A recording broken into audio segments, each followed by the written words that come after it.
अस्सलाम वालेकुम, मैं हूं शाहजेब खानजादा। आज अडियाला जेल में 190 मिलियन पाउंड केस की अहम समाअत हुई है और साबिक वजीर आजम इमरान खान की काबीना के रुकन और साबिक वजीर दिफा परवेज खटक ने अपना बयान अदालत के सामने रिकॉर्ड करवा दिया है। इस मौके पर अदालत में दिलचस्प सूरत हाल भी देखने में आई। जियो न्यूज़ के नुमाइंदे शब्बीर डार जो इस मौके पर अडियाला जेल में मौजूद थे, उनके मुताबिक जब परवेज खटक अपना बयान रिकॉर्ड करवाने के लिए रोस्ट्रम पर आए तो इमरान खान भी रोस्ट्रम पर आ गए और दोनों के दरमियान सिर्फ एक वकील का फासला रह गया।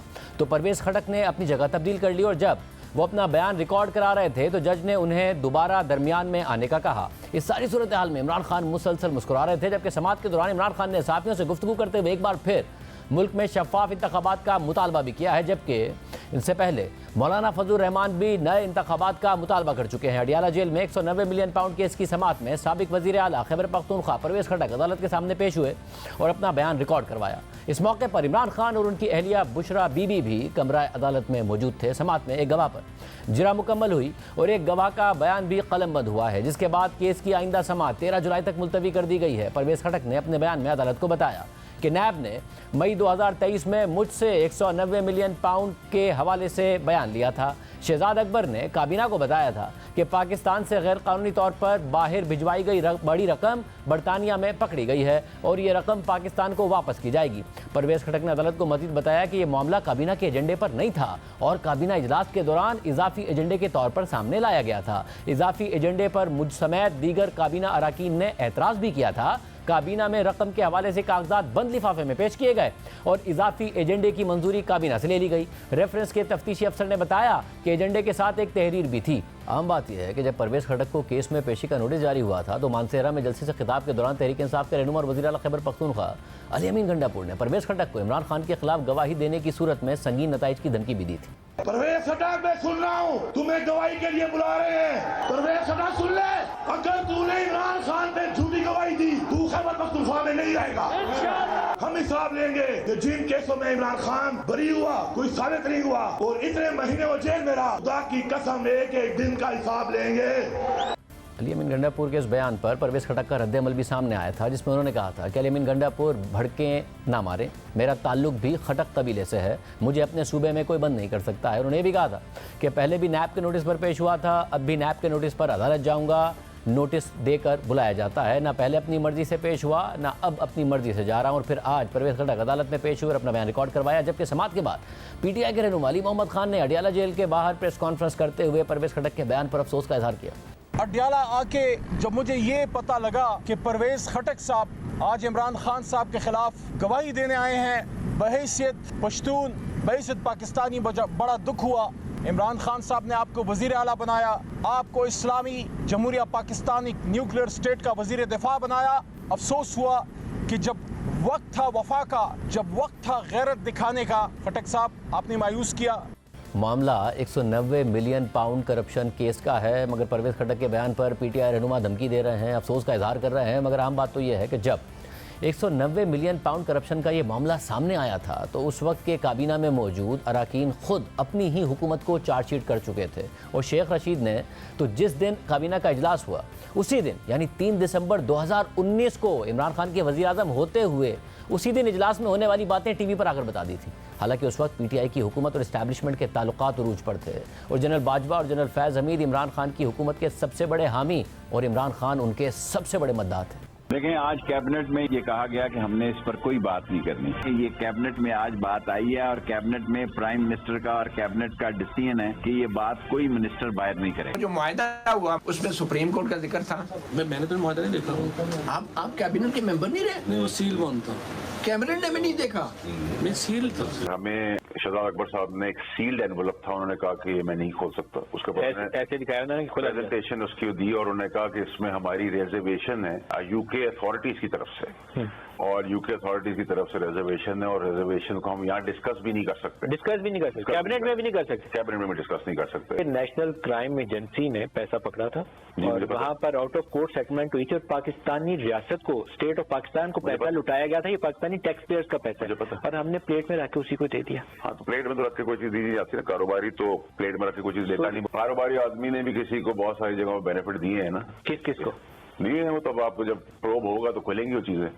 ये एडिशनल आइटम के तौर पर रखा गया था, ओरिजिनल एजेंडा में शामिल नहीं था। फिर इस चीज को बुलडोज करके पास कर दिया। उन्होंने कहा जी इसको डिस्कस हम कर चुके हैं, उसको पास करना, और फिर पास हो गया वो आइटम जो था। अलकादर ट्रस्ट के मामले में बंद लिफाफे को मंजूर किया काबीना से, तो आप नहीं समझते कि खुद आप लोगों ने भी ओथ की खिलाफ वर्जी की? मैं मानता हूँ ये ऐसे हुआ कि हमें कैबिनेट मीटिंग थी, हमें बताया गया कि इस लिफाफे में मनी लॉन्ड्रिंग का पैसा लंदन में पकड़ा गया 190 मिलियन पाउंड्स, और वो ये किसने बताई? शहजाद अकबर ने या प्राइम मिनिस्टर ने खुद? शहजाद अकबर ने। हमें क्या एतराज़ था अगर कोई कहे कि गवर्नमेंट का पैसा आ रहा है। मुझे अगले दिन किसी को, हम बैठे हुए थे 2-3 वजीर, उन्होंने बताया कि ये तो ये था। मैंने कहा मुझे बता देते, मैं बोल लेता, आप तो नहीं डरते हो, नहीं बोल सकते हो, तो मैं इस पे ऑब्जेक्शन कर सकता था। उस वक्त हमें बिल्कुल समझ नहीं है कि फिर हाथ से निकल चुका था। जबकि अडियाला जेल में 190 मिलियन पाउंड केस की समाअत के मौके पर सहाफ़ियों से गैर रस्मी गुफ्तगू के दौरान इमरान खान ने एक बार फिर मुल्क में शफाफ इंतखाबात का मुतालबा कर दिया है। सहाफ़ियों से बात करते हुए इमरान खान ने कहा है कि पाकिस्तान को बचाना है तो शफाफ इलेक्शन के अलावा कोई रास्ता नहीं है। मौजूदा हुकूमत ने पाकिस्तान की उम्मीद ख़त्म कर दी है, किसी को इस हुकूमत पर भरोसा नहीं रहा। अगर इस्टेब्लिशमेंट को पाकिस्तान बचाना है तो शफाफ इलेक्शन की तरफ जाना होगा। इमरान खान का मजीद कहना था कि इस इलेक्शन में तारीखी धांधली हुई है। सबको मालूम है कि इलेक्शन कमीशन ने फ्रॉड इलेक्शन कराए। अमरीकी कांग्रेस कह रही है कि पाकिस्तान में फ्रॉड इलेक्शन हुए हैं। मीडिया को दबाने के लिए भी मनसूबाबंदी की जा रही है। इस मौके पर एक सहाफ़ी ने सवाल किया कि आप शफाफ इंतखाबात के लिए इस्टेब्लिशमेंट से मुखातिब हैं, इसका मतलब आप इस्टेब्लिशमेंट की तरफ ही देख रहे हैं। तो इमरान खान ने जवाब दिया कि मुल्क में इस्टेब्लिशमेंट की हुकूमत है।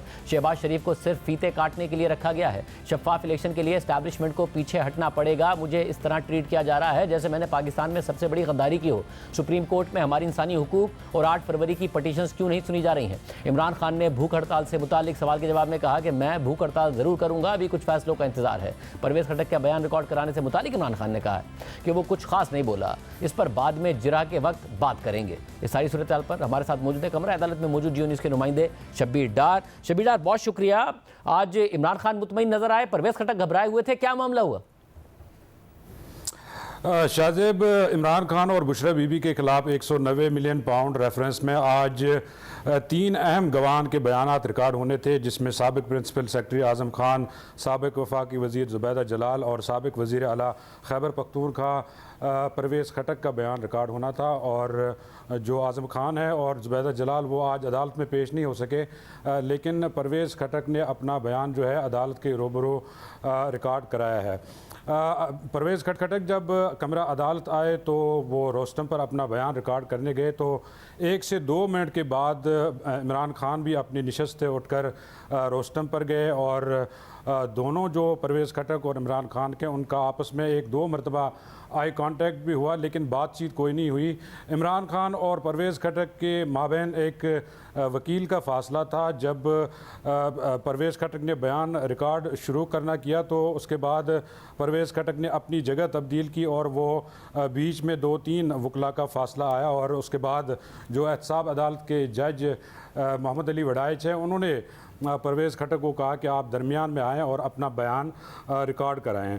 परवेज़ खटक ने जब बयान रिकॉर्ड कराना शुरू किया तो 10 से 15 मिनट में उन्होंने अपना बयान रिकॉर्ड कराया और इसके दौरान जो इमरान खान है वो मुसलसल जो है मुस्कुराते रहे और बीच में उन्होंने एक तंज़िया जुमला भी कहा कि परवेज़ खटक के बयान से मुतल्लिक़ कि ये जो बयान है इसके बाद नवाज़ शरीफ के जो हाइड पार्क के फ्लैट्स है वो भी पाकिस्तान आएंगे। इमरान खान ने सहाफ़ियों से गुफ्तगू में कहा कि अगर पाकिस्तान को बचाना है तो इसका वाहिद रास्ता फ्री एंड फेयर इलेक्शन है और अगर इस्टेब्लिशमेंट भी इवन मुल्क को बचाना चाहती है तो शफाफ इलेक्शन ही वाहिद रास्ता है। बहुत शुक्रिया। दूसरी जानिब चीफ जस्टिस काजी फैसल की सरबराही में 5 रुकनी बेंच ने नैब तरामीम के इसका फैसला भी महफूज किया हुआ है और इस पर इमरान खान ने तहरीरी जवाब जमा कराते हुए चीफ जस्टिस काजी फैसल ईसा पर एतराज़ उठा दिया है। मौक़िफ़ इख्तियार किया है कि चीफ जस्टिस काजी फैसल ईसा उनसे मुतालिक मुकदमात की समाअत ना करें। वाज़ेह रहे कि इस केस में इमरान खान खुद वीडियो लिंक के जरिए समाअत का हिस्सा बनते रहे हैं, मगर तब उन्होंने बेंच पर कोई एतराज़ नहीं उठाया था, जैसे काजी फैसल ईसा पर कोई एतराज़ नहीं उठाया था। जबकि गुज़िश्ता हफ्ते पंजाब में इलेक्शन ट्रिब्यूनल्स के केस की समाअत के दौरान जब तहरीक इंसाफ के वकील नियाज़ुल्लाह नियाज़ी ने चीफ जस्टिस काजी फैसल ईसा की बेंच में शमूलियत पर एतराज़ उठाया तो इस एतराज़ को मुस्तरद करते हुए चीफ जस्टिस ने रिमार्क दिए कि आपका मौक़िफ़ सुन लिया है, आप तशरीफ़ रखें, बहुत हो गया, अब ये मामला पाकिस्तान बार काउंसिल को भेजेंगे। अब एतराज़ उठाने वाले को फ़रीक बनते वक्त किसी पर एतराज़ नहीं था। सुप्रीम कोर्ट को स्कैंडलाइज करने की बहुत कोशिशें हो गई। हम ऐसे रवैये पर कार्रवाई का कहेंगे। मैं 2 रुकनी बेंच में भी शामिल था, मगर तब एतराज़ नहीं किया गया। एतराज़ था तो पहले दिन ही उठाना चाहिए था। आज आकर ज़बानी बेंच पर एतराज़ कर दिया है। बेंच पर एतराज़ उठाकर हेडलाइंस बनवाना चाहते हैं। जिस शख्स का आप जिक्र कर रहे हैं वो जेल से वीडियो लिंक पर पेश हो चुका है। जेल से पेश होने वाले ने बेंच पर कोई एतराज़ नहीं किया था। इस पूरी सूरत पर बात करेंगे। इमरान खान से आज जेल में मुलाकात करने वाले तहरीक इंसाफ के रहनुमा इंतजार पंजोता साहब हमारे साथ मौजूद हैं। पंजोता साहब, बहुत शुक्रिया मुझे ज्वाइन करने के लिए। मुसलसल आप लोगों की एक कंसिस्टेंट लाइन थी कि जी इलेक्शन में मैंडेट हमें मिला है, हमारे साथ धांधली हुई है और हमें हमारा मैंडेट वापस किया जाए। अब जो रिजर्व सीट्स का मामला है वो मंतकी अंजाम तक तकरीबन पहुँच गया है, फैसला आना है।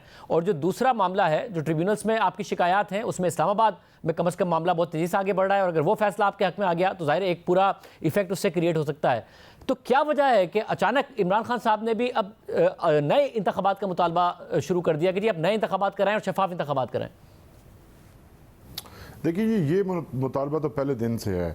अगर आप ये देखें कि हमारी जो तारीख़ है उसमें जब जब मसाइल आए हैं वो मसाइल इसी वजह से आए हैं कि जब इस किस्म के रिग्ड इलेक्शंस हुए हैं। और इस दफ़ा तो जो 2024 ये जो इलेक्शन था 2024 का, ये इलेक्शन तो तारीख़ में ऐसा इलेक्शन किसी ने देखे नहीं कि आपने देखा कि हमारी जमात के साथ जिस तरह से किया गया, हमारी जमात का सिंबल ले लिया गया, उसके बावजूद लोगों ने जिस बड़ी तादाद के अंदर हमें वोट दिया, पूरे पाकिस्तान से गवाही आई, पूरे पाकिस्तान के लोगों ने निकल के हमें वोट किया। लेकिन उसके बावजूद आज तक अभी भी रिसेंटली एक रिपोर्ट आई है जिसके मुताबिक इलेक्शन कमीशन जो है वो फॉर्म 45 जो है वो चेंज कर रहा है। तो ये एक ऐसा एक इस वक्त ये इशू बन चुका है जिसको सॉल्व करना शायद जो है वो पॉसिबल ना होगा। मगर जो आपको उम्मीद थी जब ज़ाहिर इस्लामाबाद हाई कोर्ट में भी 6 जजेस ने भी जब खत लिखा है इस्लामाबाद हाई कोर्ट में, उसके बाद एक जो तहरीक इंसाफ इस उम्मीद का इजहार कर रही थी कि अब मुमकिन नहीं है कि मामलात को दबाया जा सकेगा, हमें इंसाफ मिल जाएगा। आप कह रहे हैं अब ये वो उम्मीद है नहीं, अब नए इंतखाबात ही वाहिद हल नजर आ रहा है। आपको नहीं लगता आपका जो क्लेम किया गया मैंडेट है वो वापस मिलेगा? सर देखिए, जो मसाइल हैं जो इस वक्त पाकिस्तान जिन मसाइल के अंदर घिरा हुआ है वो सबसे बड़े फाइनेंशियल और इकोनॉमी के मसाइल हैं। इन मसाइल को एक ऐसी हुकूमत हल कर सकती है जो हुकूमत अवाम के मैंडेट से आई हो। ये हुकूमत इस वक्त जो हम पे मुसल्लत कर दी गई है, इसको तो अवाम ने वोट ही नहीं दिया। अब अगर ये फैसले सख्त फैसले लेते हैं, कुछ टैक्सेशन के फैसले लेते हैं, तो अवाम तो इनके पीछे खड़ी नहीं है।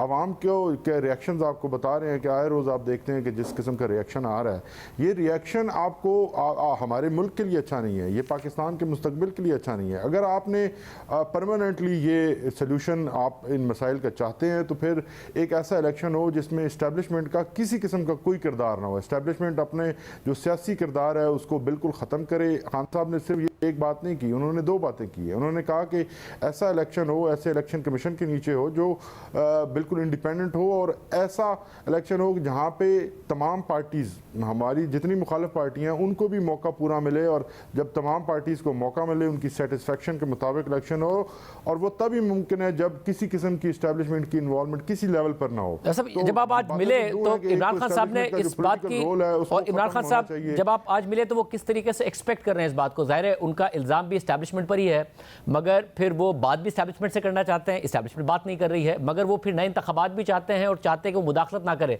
क्यों लग रहा है इमरान खान साहब को कि उनका मुतालबा अचानक मान लिया जाएगा? देखिए 2 चीज़ें हैं शाहजेब साहब, बात बड़ी सिंपल सी है कि इस वक्त जो पीडीएम या पीएमएलएन या पीपल्स पार्टी की हुकूमत इस वक्त हम पे मुसल्लत है, उनके पास तो अख्तियार है नहीं। जो शहबाज शरीफ साहब हैं वो तो महज फीते काटने के लिए रखे गए हैं। आज खान साहब ने खुद ये रिपोर्टर्स के जवाब में ये उनको यही उनका जवाब था। एग्जैक्टली उन्होंने ये कहा कि शहबाज शरीफ तो बेख्तियार है, उनके पास किसी किस्म का कोई इख्तियार नहीं है। तो जब अख्तियार उनके पास नहीं है, जिनके पास अख्तियार है, जो इस वक्त इन रियल ये तमाम अफेयर्स को कंट्रोल कर रहे हैं, तो उन्हीं से बात होगी, उन्हीं को कहा जाएगा कि आप अपनी जो पोजीशन है उसको आप उससे विड्रॉ हों, आप उससे पीछे जाएं। अगर हम इनसे किस चीज़ के ऊपर बात करें, 8 फरवरी को लोगों ने जो है वो बता दिया कि लोग किस तरफ खड़े हैं।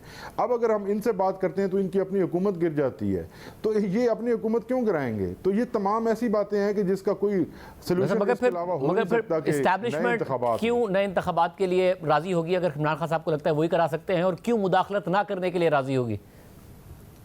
देखिए, जो इस वक्त फाइनेंशियल कंडीशंस हैं या जो जिस नैज पे हम पहुंच चुके हैं, क्या आपको लगता है कि ये इंस्टेबिलिटी, अब ये अपने इनके वजीर जो हैं वो कह रहे हैं, जो केयर टेकर प्राइम मिनिस्टर है वो कह रहे हैं, तब जो क्रेडिबिलिटी थी सिलेक्शन कमीशन की, जिस तरह का इलेक्शन हो इन्होंने करवाया, ये आप ये देखिए ना कि ये तमाम वो चीज़ें हैं जो जिनका हम बार बार कहते रहे, इलेक्शन से पहले हमने हमारे लोगों को अगवा किया गया, हमारी पार्टी के साथ जिस तरह से किया गया उसके बावजूद ये रिजल्ट्स आए। अगर आप ये इंडिपेंडेंटली लोगों को चांस देते और हमारी पार्टी हमारे बल्ले के निशान के साथ होती तो इस वक्त सूरत हाल कुछ और होती। पाकिस्तान को इस वक्त ऐसी मजबूत हुकूमत की ज़रूरत है जिसको अवाम पीछे उसके खड़ी हो, और वो हुकूमत तभी आ सकती है जिसको अवाम वोट करे और अवाम वो कंट्रोल करे। अल्टीमेटली वही हेल्म ऑफ अफेयर्स। मगर क्या जब आज आप मिले इमरान खान साहब, उम्मीद कर रहे हैं लेजिस्लेशन करनी है, उसके लिए आपको जो 2/3 मेजोरिटी भी एट टाइम्स चाहिए होगी, तो वो अब एक ऐसी हुकूमत हो सकती है जो इस वक्त तो कभी भी आपको नहीं नजर आ रही। और इमरान खान साहब क्या आप एक्सपेक्ट कर रहे हैं कि वो रिहा हो जाएंगे जब आपकी उनसे मुलाकात हुई? क्योंकि ज़ाहिर जो इद्दत में निकाह का मामला है उसमें जो उनको सजाएं हुई हैं वो तो इंतहाई मुतनाज़ जजमेंट है, हर तरफ से उस पर तनकीद हुई और ये तवक्को भी की जा रही है कि शायद 2-3 दिन में उस पर रिलीफ मिल जाए। मगर साथ ही 9 मई के 3 केसेस में उबूरी जमानत की दरख्वास्तें उनकी मुस्तरद कर दी गई हैं। आपको लग रहा है अगर उनकी बरियत होती है तो उनकी रिहाई हो जाएगी या नए केसेस में उनकी इन केसेस में गिरफ्तारी डाल दी जाएगी? खुद इमरान खान साहब क्या एक्सपेक्ट कर रहे हैं? देखिए जी, खान साहब जो हैं वो इनसे तो बिल्कुल कोई अच्छाई की उम्मीद नहीं रखते कि ये कोई अच्छाई करेंगे। वो सिर्फ अदलिया से हमेशा उन्होंने अपनी इस्तदा की है, अदलिया से वो एक्सपेक्ट करते हैं कि इंसाफ होगा। सिर्फ अदलिया की बुनियाद पर उनको बिल्कुल एतमाद है जजेस के ऊपर, और वो जो है वो खुल के जो है वो कहते भी हैं, उन्होंने बार बार अपना ट्रस्ट जो है वो शो भी किया है। अदलिया से हमें उम्मीद है, इनसे तो हमें किसी किस्म की कोई उम्मीद नहीं है। अब देखें कि एक हुकूमत जो खुद उनके वज़रा जो हैं वो कह रहे हैं कि हम 5 साल खान साहब को अंदर रखने का प्लान रखते हैं, तो ये ऐसी चीज़ें हैं जिसको अदलिया ही अल्टीमेट जो आर्बिट्रेटर है वो हमारे अंदर तो अदलिया ही है। तो अदलिया अगर अपने इंडिपेंडेंट और आज़ाद फैसले करेगी तो खान साहब बिल्कुल रिहा होंगे, और उनको यही उम्मीद है कि अगर अदलिया अपने आइन और कानून के मुताबिक फैसले करेगी तो वो जल्द रिहा होंगे अनकरीब। मगर उन्हें नहीं लग रहा खुद भी कि वो रिहा हो जाएंगे? देखिए जी, ये ऐसी सूरत हाल है जिसके अंदर वो एक तरफ से बयानात ऐसे आ रहे हैं कि वो एक ख्वाहिश का इजहार, कभी हमने ये नहीं देखा, आपने इमरान खान की हुकूमत के दौरान आपने कभी बयान सुना हो कि इमरान खान चाहते हैं कि इतने अरसे के लिए नवाज शरीफ अंदर रहें? तो ये पहली दफ़ा है, अनप्रेसिडेंटेड भी है। बात के साथ इमरान खान साहब के जो है वो किसी और के ब्लैंकेट किसी और के नहीं, इमरान खान साहब के तो हुकूमत जो किसी और के नहीं, इमरान खान साहब के अपने बयानात थे। मैं इतने लोगों को जेल में डालना चाहता हूं, मैं फला को जेल में डालना चाहता हूं। फिर उनके वुज़रा आके बताते थे नैब किसको गिरफ्तार करने वाला है, किसको नहीं गिरफ्तार करने वाला है। फिर इमरान खान साहब गिरफ्तार होने वालों को बताते थे कि इसका टीवी निकालूंगा, इसका ऐसी निकालूंगा। ये तो तारीख का हिस्सा है, आप क्यों अपनी तारीख की मिसालें दे रहे हैं? अपनी आपके साथ जो हो रहा है उस पर ज़ाहिर ज़रूर सवाल उठता है कि नहीं होना चाहिए आपके रहनुमाओं के साथ, मगर खान साहब की अपनी हुकूमत में जो कुछ हुआ और जो खान साहब कहते थे और दावे करते थे वो तो अपने अंदर एक सवालिया निशान है। शाहजेब साहब, आप ये देखिए कि पाकिस्तान तहरीक इंसाफ के पूरे दौर के अंदर नवाज शरीफ साहब पर एक केस भी नहीं बनाया गया। शहबाज शरीफ साहब पर नैब का एक केस बनाया गया जो कि वो पानी की साफ कंपनियों का एक केस था। उसके अलावा तमाम रेफरेंसेस जिसके अंदर नवाज शरीफ साहब या उनकी बेटी जो है वो जेल में बंद रहे, वो तमाम केसेस इन्होंने खुद इनहेरिट किए। पीपल्स पार्टी के दौर के वो केसेस थे या उससे पहले के दौर के, इनके अपने दौर के केसेस थे। तो बात रही कि विक्टिमाइज तो हुए ना आपके दौर में, पहले वो एक दूसरे के खिलाफ करते थे, फिर आपके दौर में ये विक्टिमाइजेशन शुरू हुई, नए केसेस बहुत सारे। आज तो खुद शहजाद अकबर साहब मानते हैं कि एहसन इकबाल साहब के साथ गलत हुआ, मगर उस जमाने में आपके वुज़रा कहते थे एहसन इकबाल के खिलाफ इतने सबूत हैं और बहुत सारे आएंगे। आज शहजाद अकबर साहब कह रहे हैं शाहिद खान अब्बासी साहब के साथ गलत हुआ, मिफ्ता इस्माइल साहब के साथ गलत हुआ, आज आपके वुज़रा खुद मान रहे हैं। तो ऐसे आगे तो नहीं बढ़ सकता। आप माजी को कहें कि जब ठीक हो रहा था और आज गलत हो रहा है, आज गलत हो रहा है मगर माजी में गलत हो रहा था, उसी तरीके से आगे बढ़ेंगे ना जब दोनों गलतियां मानी जाएंगी। देखिए, मैं आपको इसमें थोड़ा सा ना वाजे कर दूं। एक पॉलिटिकल पार्टी है PMLN, अगर उनकी जो कैबिनेट जो है वो अगर खान साहब के खिलाफ मुकदमा दर्ज करने की परमिशन दे रही है तो इसका मतलब ये है कि वो पॉलिटिकल पार्टी इटसेल्फ चाह रही है। अब एहसन इकबाल साहब के साथ अगर ज्यादती हुई थी तो वो 5 साल खान साहब को कैद रखने की बातें किस मुंह से कर रहे हैं? क्या वो अदालत हैं? क्या वो उनके पास क्या अख्तियार है कि वो किस तरह से ये बात कर रहे हैं। तो जब आप पूरे निज़ाम को आप उससे बढ़ के स्टेटमेंट्स देंगे, उससे बढ़ के अपनी ख्वाहिशात का इजहार करेंगे और अपनी ज़ाती ख्वाहिशात का इजहार करेंगे, कानून का उसमें कहाँ अमल दरामद रह जाएगा। तो अगर और मुझे फिर और ये आम बात है, मुझे साथ में ये भी बताइएगा कि आज उन्होंने ये सीखा कि आज इनकी बारी है तो वो ये इस किस्म के बयान देंगे। ये अहम बात है कि तमाम जमातों को अपने अपने माजी से बड़ा सीखने की ज़रूरत है कि आज जो वक्त है वो कल वैसा वक्त नहीं रहेगा। जिनका आज अच्छा है उनका कल बुरा वक्त आ सकता है और शायद उसी वक्त मामला बेहतर होंगे। पुनिया साहब ये भी बताइएगा कि इमरान खान साहब ने नैब तरामीम केस में वो पेश हुए, बड़े अच्छे माहौल में पेश हुए, जैसे काजी फ़ाइसा साहब मौजूद थे। उसके बाद भी उनकी तरफ से कोई एतराज़ नहीं किया गया, जैसे काजी फ़ाइसा साहब पर। सलमान अकबर राजा साहब हों, फैसल सिद्दीकी साहब हों, अली ज़फ़र साहब हों, आपके वकला ने कोई एतराज़ नहीं किया नियाज़ुल्लाह नियाज़ी साहब के अलावा। और उसमें भी आपने देखा कि जब एतराज़ हुआ तो क्या हुआ। आज अचानक इमरान खान साहब को क्या किसी ने कन्विंस किया है इस बात पर, किसी वकील ने, आप लोगों ने, कि जी वो एतराज़ कर दें उसी केस में जिसमें वो पेश हुए थे, उसका जवाब जमा कराते हुए, जैसे काजी फ़ाइसा साहब पर, कि आप मेरे केसेस में ना पेश हुआ करें हमारे केसेस में? देखिए जी, ये जो जिस जजमेंट का जिक्र किया गया है आज के रिटन सबमिशंस के अंदर, ये जजमेंट तो जब इमरान खान वज़ीर आज़म थे ये उस वक्त किया और मेजॉरिटी जजमेंट है, 5 जजों की जानिब से ये ऑर्डर था, तो ये ऑर्डर तो पहले से मौजूद है। अब रहा सवाल कि किस स्टेज के ऊपर खान साहब ने बात की। उस वक्त खान साहब ज़ाहिर है एक गुड फेथ के अंदर हम पेश होते रहे और वो सारा कुछ हुआ है, लेकिन आपको ये बताता चलूँ कि 12 केस इस वक्त मेजर जो PTI के और इमरान खान के उनके सामने गए हैं, जिस किस्म का रवैया उनकी जानिब से सामने आया और ख़ास तौर पर जो ब्रिटिश हाई कमिश्नर को उन्होंने लेटर लिखा, उस लेटर के बाद सूरत हाल यकसर तब्दील हो चुकी है। अगर आपने हमें रिलीफ नहीं दिया तो आप उसको विक्ट्री के तौर पे तो नहीं ले सकते। ऐसी चीज़ें सामने आई हैं कि जिनसे इस वक्त खान साहब की तरफ उनका जो बायस है वो वाज़े नज़र आ रहा है। तो बतौर जज ऑफ सुप्रीम कोर्ट और ख़ास तौर पे चीफ जस्टिस, ये उनको सूट नहीं करता, ये मुनासिब नहीं है। तो इस वजह से अब खान साहब ने खुद उनसे रिक्वेस्ट की है कि आप मेरे केसेस से अलग हो जाएं। ये किसी भी लिटिगेंट का राइट है कि वो किसी भी स्टेज के ऊपर अपना ये राइट इस्तेमाल करे और ये खान साहब ने इस्तेमाल किया है। और मेरे ख्याल से एक इशू ये है पंडित साहब, इसमें जैसे फॉर एग्जांपल चाहते होंगे अभी जो बेंचेस हैं, अगर एक पार्टी उसको नहीं चाहती कि वो मगर आपके वकला ने क्योंकि नहीं किया, जो सीनियर वकला हैं उन्होंने मुख्तलिफ स्टेजेस पर, फैसल सिद्दीकी साहब ने इस केस में भी नहीं किया। मगर अब जो फैसले भी आए हैं, अगर PTI का इंट्रा पार्टी इलेक्शन का फैसला आया तो उसमें सिर्फ जैसे काजी फ़ाइसा नहीं थे, जैसे मोहम्मद अली मजहर, जैसे मुसर्रत हिलाली साहिबा भी थी, और वो एक यूनानिमस जजमेंट था। अगर आप लोगों के खिलाफ फैसले आए हैं या आपके हक में फैसले आए हैं तो दीगर जजेस भी बेंच में शामिल होते हैं। मगर माजी में हमने देखा है कि एतराज़ात ज़रूर हुए हैं। अगर जस्टिस बंदियाल पर होता था, जैसे एजाजुल एहसन, जैसे मुनीब अख्तर पर साथ होता था, एक हमख्याल बेंचेस का कॉन्सेप्ट था। आप दीगर जजेस पर नहीं कर रहे हैं। और अब तो बेंचेस भी जो बनते हैं वो प्रैक्टिस एंड प्रोसीजर एक्ट के तहत एक कमेटी बनाती है, जैसे मुनीब अख्तर, जैसे मंसूर अली शाह साथ होते हैं। बिल्कुल आप ठीक फरमा रहे हैं, लेकिन पॉइंट यहाँ पर सिर्फ वो नहीं है। पॉइंट ये है कि अगर हमारे 12 अहम नौइयत के केसेस सुप्रीम कोर्ट में रिसेंटली फाइल किया गया तो 12 के 12 के अंदर काजी साहब खुद तशरीफ फरमा थे बेंच के अंदर, और जिस किस्म के रिमार्क सामने आए, जिस किस्म के रिजल्ट सामने आए, जिस तरह के आपने देखा कि आधी रात को बल्ले के निशान वाला जो सामने आया था, तो ये सारी चीज़ें ऐसी हैं जिसके ऊपर हमने मगर सोचा कि जो आपका रिजर्व सीट का केस है चलना चाहिए, हमें सिस्टम पर ट्रस्ट का, जो आपका रिजर्व सीट का केस है, जो कि बर्दाश्त की एक लिमिट होती है।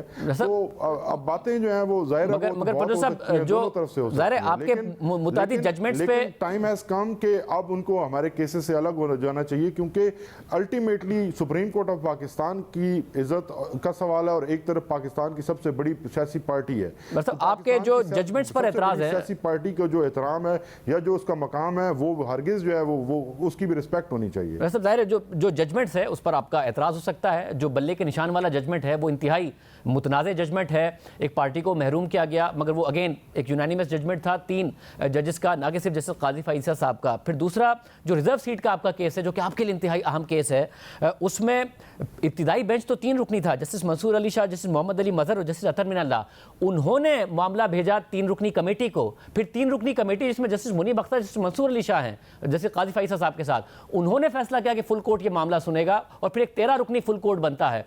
तो ये जैसे काजी फ़ाइसा साहब का तो अकेला फैसला नहीं है कि वो ये कर रहे हैं।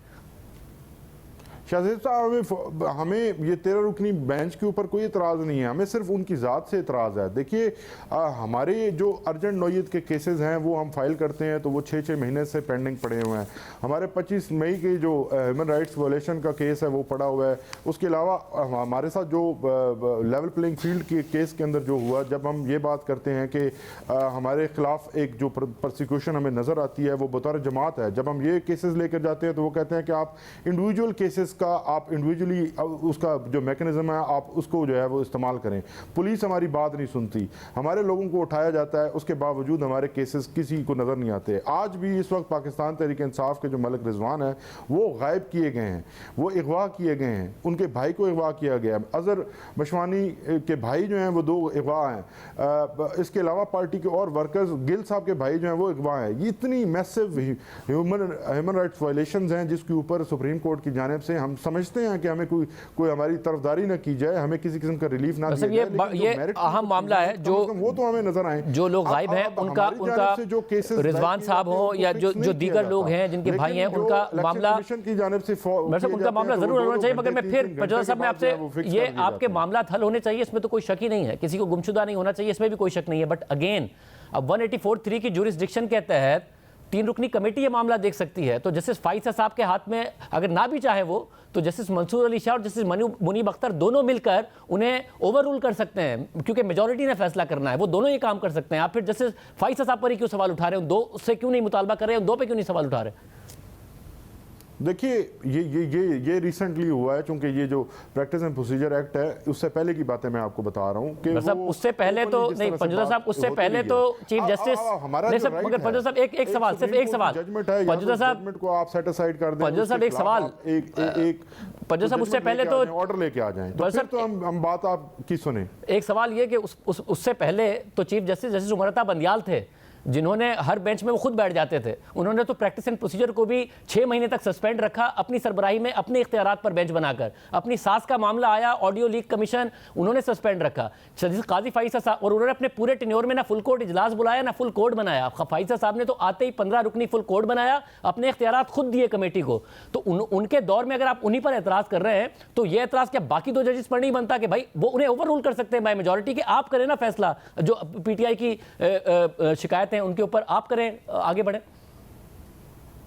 देखिए बात शाहजेब साहब बहुत सिंपल सी है। बात सिंपल इस तरह से है कि एक एतराज़ हमारी जानिब से आया है और वो बेस्ड है सुप्रीम कोर्ट की अपनी जजमेंट के ऊपर। 5 रुकनी बेंच ने ये फैसला दिया है, रिपोर्टेड जजमेंट है। साहब वो जजमेंट नहीं है साहब, वो ऑब्जर्वेशन है। जजमेंट में अब अगर मेरी बात साहब आप वकील हैं, वो आया है, हमने एक राइट अपना इस्तेमाल किया है। अब हम उनसे रिक्वेस्ट कर रहे हैं, हम किसी किस्म की कोई वो इस तरह की बात नहीं कर रहे, हम उनसे रिक्वेस्ट कर रहे हैं कि काइंडली आप हमारे केसेस से रिक्यूज़ कर जाएं। हम उनके एहतराम करते हैं, हमने उनके केसेस सुने हैं। अब हमें ये महसूस हो रहा है और ये हमारा राइट है। हमारे राइट से हमें कोई भी ये किसी किस्म की एप्लीकेशन दायर करने से, कानूनी रास्ता अख्तियार करने से, हमने कोई सुप्रीम कोर्ट के ऊपर धावा नहीं बोल दिया, हमने कोई नून लीग की तरह उनके दरवाज़ों के ऊपर जाके उनको धमकियाँ नहीं लगाई जिस तरह से ये मरियम नवाज साहिबा उस वक्त लीड करके वहाँ पहुँची थी। तो ये हम एक कानूनी रास्ता इस्तेमाल कर रहे हैं और हम रिक्वेस्ट कर रहे हैं, हम उनसे मगर इस कानूनी रास्ते आपका किसी पर भी एतराज करने पर जाहिर आपका हक है बिल्कुल, मगर आप वकील हैं खुद। जिस 5 रुकनी बेंच का आप हवाला दे रहे हैं जिसने ये फैसला दिया, एक तो फैसला नहीं है, उस वक्त के चीफ जस्टिस गुलजार अहमद का ऑब्जर्वेशन है, और ये लिखा भी यही हुआ है कि चीफ जस्टिस गुलजार अहमद ने ये ऑब्जर्वेशन दिया। आपको पता है उस 5 रुकनी बेंच में खुद जस्टिस काजी फाइजा साहब भी शामिल थे, और वो बेंच इस बात पर बना था कि वजीर आजम इमरान खान ने 50-50 करोड़ रुपए के डेवलपमेंट फंड्स दे दिए थे जो वो नहीं दे सकते थे, और वो आइन के मुताबिक पार्लियामान में पहले ये मामला ले जाने के पाबंद थे। तो बजाय इसके कि इस बात की तहकीकात होती, जस्टिस गुलजार ने यह ऑब्जर्वेशन दे दिया। हालांकि ना उस वक्त अटॉर्नी जनरल ने, खुद इमरान खान साहब ने भी एतराज नहीं किया था। तारीख में, आप वकील हैं खुद, कभी तारीख में ऐसा नहीं हुआ कि एक साथी जज दूसरे जज के ऊपर यह एतराज उठा दे कि आपको इनके केसेस नहीं सुनने चाहिए, हालांकि खुद पटिशनर ने या खुद आगे से यह एतराज ना आया हो, ना इमरान खान साहब ने एतराज किया था। तो आज तक वकला जस्टिस गुलजार अहमद पर सवाल उठाते हैं कि भाई आपने ये कैसे लिख दिया। और अहम बात यह भी थी कि जस्टिस गुलजार अहमद ने यह करके, क्योंकि चीफ जस्टिस थे, अपनी सुप्रीम कोर्ट पे इस मामले को अपलोड भी कर दिया। जस्टिस काजी फाइज ईसा से इस मामले को डिस्कस भी नहीं किया, उनके दस्तखत भी नहीं कराए, जो कि रूल के मुताबिक कराना लाजमी था। वकील है, आपको पता है, बाद में फिर एक तफसीली नोट लिखा था फाइजा साहब ने इस पर। देखिए बात सिंपल सी है। उसमें वजह क्या थी? वजह तो आपको मालूम है कि वजह क्या थी। वजह ये थी कि खान साहब ने जब प्राइम मिनिस्टर थे उनके दौर के अंदर काजी साहब के अगेंस्ट उनकी हुकूमत की जानिब से एक रेफरेंस फाइल हुआ था। तो जब एक रेफरेंस उनकी तरफ से फाइल हुआ, अब ऐसी ये एक ऐसी चीज़ है जिसके ऊपर काजी साहब ने पब्लिकली भी बात की, उन्होंने लेटर्स भी लिखे, सारी चीज़ें ऐसी हैं जिसके ज़ाहिर है वो जो भी चीज़ उस वक्त हुई थी उसका इम्प्लीकेशंस तो रहेंगी। अब बात यह है कि जब दो राइवल पार्टीज थी और वो राइवल पार्टी अगर तब थी तो वो आज भी राइवल पार्टी हैं, और हमने अब अगर ऑब्जेक्शन करनी होती तो इमीडिएटली जब केसेस इनके पास गए तो हम ये करते। हमारे अंदर अगर ये चीज़ होती कि हम काजी साहब को एक्सेप्ट नहीं करना चाहते या काजी साहब को एज ए चीफ जस्टिस नहीं मानते, हम एहतराम से बात कर रहे हैं, हम अब आज भी एहतराम से बात कर रहे हैं। इस सारे जुल्म और ज़्यादती और जो हमें नाइंसाफ़ी मिली, जो हमारे साथ नाइंसाफ़ी की गई, उस सब के बावजूद आज भी हम सर झुकाकर ये कह रहे हैं कि एक जजमेंट है, एक ऑर्डर है, चाहे आप उसको ऑब्जर्वेशन कहते हैं, लेकिन वो इनफील्ड है।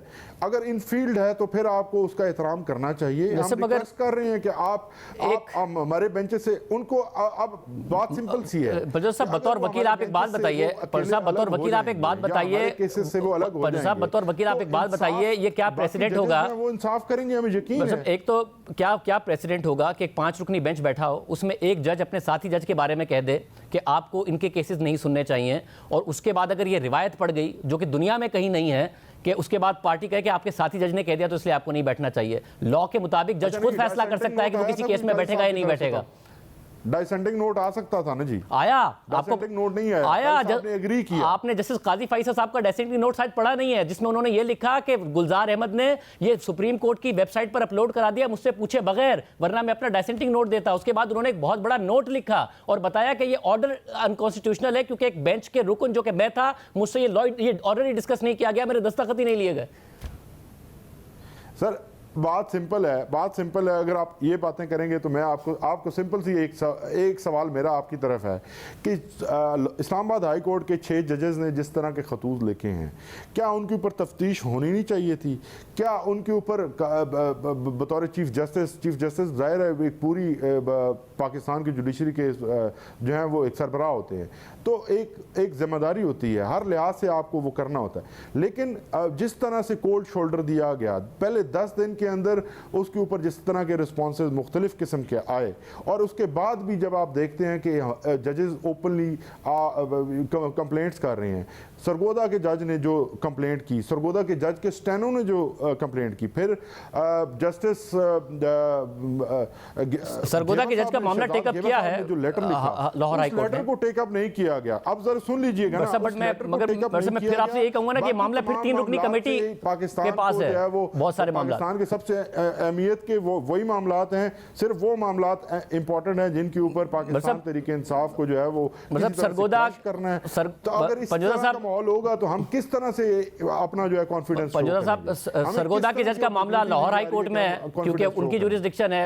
6 जजेस के मामले पर फैसल साहब ने सू मोटो लिया हुआ है और इस मामले को हर हाल में मुंतक के अंजाम तक पहुंचना चाहिए। बिल्कुल ये बहुत ही अहम मामला है, 6 जजेस के मामले को नहीं इग्नोर किया जा सकता। ये तो हुआ है, कब फिक्स होगा? सब फिक्स हुआ था, 7 मई को आखिरी समाअत भी हुई थी। जैसे मुसर्रत हिलाली अनअवेलेबल हुई, उनके हार्ट का इशू था, अब वो अवेलेबल हैं, मामले को हल होना चाहिए, मुंतक के अंजाम तक पहुंचना चाहिए। मगर अब जितने भी मामला हैं उसमें सारी जिम्मेदारी चीफ जस्टिस काजी फैसल साहब पर डाल रहे हैं। आपको कमेटी मेंबरान पर, दीगर जज पर कोई एतराज नहीं, बेंच बनाने के लिए उसके बाद बाकायदा तौर पर फिक्सेशन के लिए तो मगर इस आप तो एडमिनिस्ट्रेटिव साइड पे आ गया ना। ये मामला जस्टिस बदियाल के दौर में शुरू हुआ, उन्होंने टेकअप नहीं किया, जजेस ने शिकायत की, नहीं टेकअप किया। इस्लामाबाद हाई कोर्ट के चीफ जस्टिस पे बहुत बड़ी जिम्मेदारी थी, मौजूदा चीफ जस्टिस को जिम्मेदारी निभानी चाहिए। मगर आप ये कह रहे हैं कि सारी जिम्मेदारी जस्टिस काजी फैसल साहब की है, बाकी जो कमेटी के 2 मेंबरान हैं उनकी भी कोई जिम्मेदारी नहीं है। और इसको अब बार-बार आपके वकला भी दोहराएंगे आइंदा के केसेस में। काजी साहब के ऊपर ही इतराज है और जो आज वाज़ेह तौर पर लिखा गया खान साहब की तरफ से। बहुत शुक्रिया साहब की गुफ्तगू आपने सुनी। प्रोग्राम ब्रेक शामिल करते हैं, कुरान खबर आपके सामने रखें। कल मुल्क की पार्लिमानी सियासत के हवाले से सुप्रीम कोर्ट अहम फैसला जारी कर सकती है जो हुकूमत और अपोजिशन दोनों के लिए अहमियत रखता है। इस फैसले के बाद कौमी असम्बली में हुकूमत और अपोजिशन के नंबर गेम में वाज़ेह तब्दीली आएगी, या हुकूमत को 2/3 अक्सरियत वापस मिल जाएगी, या अपोजिशन यानी तहरीक इंसाफ की 22 नशिस्तें बढ़ सकती हैं। यानी फैसला हुकूमत के खिलाफ आने की सूरत में 2/3 अक्सरियत के जरिए आइनी तरमीम करने का हुकूमत का ख्वाब अधूरा रह जाएगा, जिसमें जुडिशल पैकेज के हवाले से तरमीम भी शामिल है। इसके अलावा पंजाब, खैबर पख्तूनख्वा और सिंध असेंबली की भी मुतादिद मखसूस नशिस्तों का फैसला होगा। खैबर पख्तूनख्वा में सेनेट इंतखाबात का भी फैसला होगा, और फैसला अगर सुन्नी इत्तेहाद काउंसिल के हक में आया तो सेनेट में उसकी सीटें बढ़ जाएंगी। कल सुप्रीम कोर्ट के 13 रुकनी फुल कोर्ट ने मखसूस नशिस्तों के केस का फैसला महफूज कर लिया था, और आज उस पर फुल कोर्ट मीटिंग में मुशावरत की गई, और फिर ज़राए से खबर सामने आई कि सुप्रीम कोर्ट कल केस का फैसला सुना सकती है। आज फुल कोर्ट इजलास के दौरान केस सुनने वाले जजेस की जानिब से इस केस पर मुशावरत की गई है। बात करेंगे जियो न्यूज़ के नुमाइंदा खुसूसी अब्दुल क़य्यूम सिद्दीकी से। सिद्दीकी साहब, बहुत शुक्रिया शो में ज्वाइन करने के लिए। ज़ाहिर समात हुई, ऐसा लगता है कि मुख्तलिफ जजेस के मुख्तलिफ ओपिनियन हैं, ऐसा नहीं है कि एक बात पर कोई एक ही कोई कंसेंसस डेवलप होता नज़र आ रहा हो। फिर समात मुकम्मल हो जाती है, आज फुल कोर्ट वो दोबारा बैठता है, दोबारा इस मामले पर मुशावरत होती है। आपने ज़ाहिर मुतादिद समातें कवर की हैं, क्या नज़र आ रहा है कि बहुत ही अलग अलग ओपिनियन है और एक डिफरेंट किस्म का फैसला आ सकता है? जी, माजी में होता रहा है ऐसा। हमने देखा है कि जो अब आपको याद होगा कि 18वीं तरमीम और फिर उसके बाद 19वीं तरमीम चैलेंज हुई थी, फिर फौजी अदालतों की तरमीम चैलेंज हुई थी, उसमें भी फुल कोर्ट बैठा था, और फुल कोर्ट जो था उसकी मुख्तलिफ काउंट्स के ऊपर मुख्तलिफ नंबर गेम था, और ऑर्डर ऑफ द कोर्ट जो है वो मुख्तलिफ था। जैसे कि उसमें 6 जज साहिबान थे, उन्होंने कॉन्स्टिट्यूशनल अमेंडमेंट को कलअदम कर दिया था। 3 ने जो है वो कहा था कि आइनी तरमीम को छेड़ा नहीं जा सकता है, जबकि 8 जो थे जज साहिबान उन्होंने कहा कि इसके अंदर सनसेट क्लॉज है, और उसको तरमीम को बरकरार रखा था, और उसको कहा था कि कोरम नॉन जुडिस हो, और इस तरह की 3 शराइत रख के भी फ़ौजी अदालतों के फैसलों को चैलेंज किया जा सकता है। जबकि मेंटेनेबिलिटी के ऊपर जो है वो 14 जज साहिबान जो थे।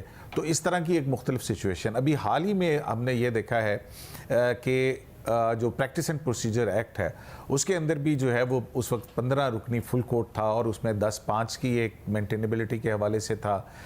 फिर उसके बाद जो है वो माजी से अपील का हक देने के हवाले से जो है वो माइनॉरिटी में चले गए थे, लेकिन जो अपील का मामला है 184(3) के तहत उस पर 8-7 का फैसला था। तो इसमें भी जो है वो जिस तरह से समाज चली है उसमें हमें 3 किस्म की जो है वो राय समझ में आती रही। एक वो थी जो बिल्कुल स्ट्रिक्टली कॉन्स्टिट्यूशन और लॉ के ऊपर जो है वो जज साहिबान कहते हैं कि इसकी इंटरप्रिटेशन होगी और इसका फैसला होगा, जबकि कुछ जज साहिबान जो हैं वो इसको एक और नुक्ता नज़र से, जिसको हम पॉपुलिस्ट अप्रोच कह सकते हैं, उसके तहत देख रहे हैं उसकी इंटरप्रिटेशन को। जबकि कुछ जज साहिबान जो हैं वो बिल्कुल खामोश हैं, उन्होंने अपनी राय का कोई इजहार नहीं किया है। तो अभी भी मेरा ख्याल है कि जिस तरह की ऑब्जर्वेशंस आई थी उसमें ये बिल्कुल लगता है कि ज़ाहिर है कि फ़ैसला तो होना है, और जब फ़ैसला होना है तो वो ऑर्डर ऑफ द कोर्ट क्या होगा, क्योंकि माजी में हमने देखा कि इलेक्शन का जो फ़ैसला था जिस पे सो मोटो नोटिस लिया गया था, फिर जिस पे 3-4 और उसकी भी बहस छिड़ी थी, तो उसमें भी ऑर्डर ऑफ द कोर्ट नहीं था। तो अब जो है वो ऑर्डर ऑफ द कोर्ट के लिए कि वो ऑर्डर ऑफ द कोर्ट क्या हो, आया ये नशिस्तें जो हैं वो सुन्नी इत्तेहाद को मिल सकती हैं या इन पर PTI का हक बनता है, अगर इनका हक नहीं बनता है तो क्या हुक्मरान इत्तेहाद को दी जा सकती हैं। तो ये 3-4 किस्म की जो चीज़ें हैं वो सूरत हाल सामने आती हैं। अब इसको अगर जैसे 13 मेंबर बेंच है उसके अंदर अगर स्प्लिट होता है तो फिर वो ऑर्डर ऑफ द कोर्ट क्या होगा। तो इसी हवाले से जो है हमारे ज़राए कह रहे हैं कि आज उसके ऊपर कोई 1.5 घंटे पौने 2 घंटे के करीब जज साहिबान ने जो है वो उसके ऊपर मुशावरत की है, और इम्कान यही ज़ाहिर किया गया कि कल जो है वो हो सकता है कि इसकी अनाउंसमेंट का भी फ़ैसला हो जाए।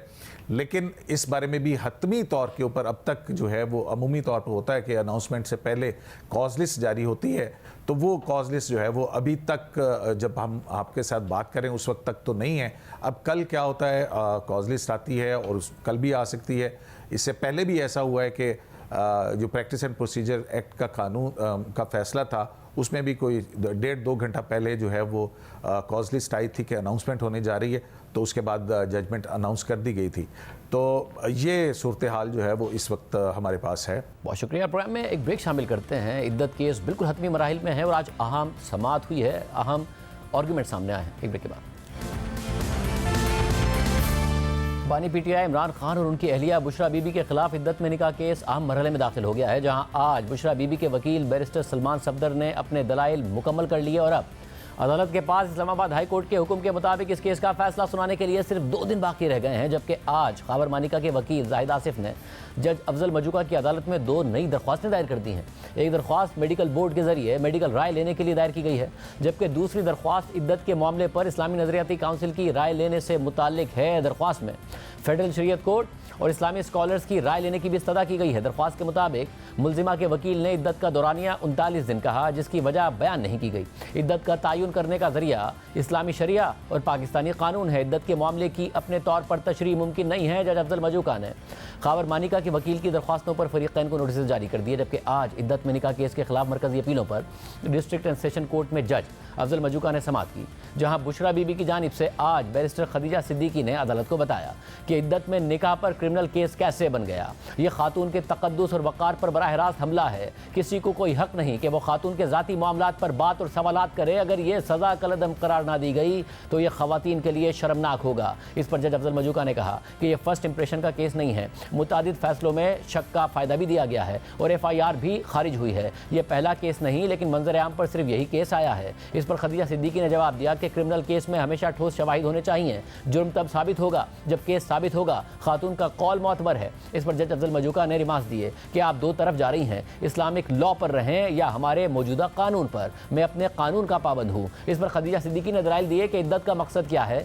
इद्दत का मतलब हामला होने से मुताल्लिक है। मैं जजमेंट का हवाला दूंगी कि शादी अगर इद्दत में भी हो गई तो इद्दत पूरी होने पर रेगुलर हो जाएगी। पीनल कोड में कहीं इद्दत का लफ्ज नहीं मिला। साबिका शौहर किसी सूरत नहीं बता सकता कि इद्दत और खातून की माहवारी के 3 साइकिल कब मुकम्मल हुए। साबिका शौहर ने शिकायत भी 2000 दिनों के बाद फाइल की। जुर्म तब बनता है जब साबित हो कि इद्दत में शादी हुई। अप्रैल 2017 में ज़बानी तलाक दी। बुशरा बीबी अपनी इद्दत गुजार कर अपनी वालदा के घर चली गई। इस केस में हमल का भी कोई मामला नहीं हुआ। मियाँ बीवी कह रहे हैं कि हमारी शादी हो चुकी है, मगर अदालत कह रही है कि नहीं हुई है। खदीजा सिद्दीकी ने अपने दलाइल जारी रखते हुए कहा कि फासिक और बातिल के हवाले से बड़े वाज़ेह कानून बने हुए हैं। इस दौरान खदीजा सिद्दीकी ने मुख्तलिफ अदालती फैसलों का हवाला देते हुए कहा कि फ्रॉड में मियाँ बीवी में से एक बंदे को सज़ा मिलनी होती है। फ्रॉड हमेशा 2 के दरमियान होता है। यहाँ पर यह नहीं बताया गया कि किसके साथ फ्रॉड हुआ है। किसी धोखे की नीयत से की गई शादी फ्रॉड कहलाई जा सकती है। इस केस में दोनों मियाँ बीवी ने इस्लामी उसूलों के मुताबिक शादी की है। यहाँ पर तो फैमिली कोर्ट्स में रुजू का दावा ही दायर नहीं किया गया।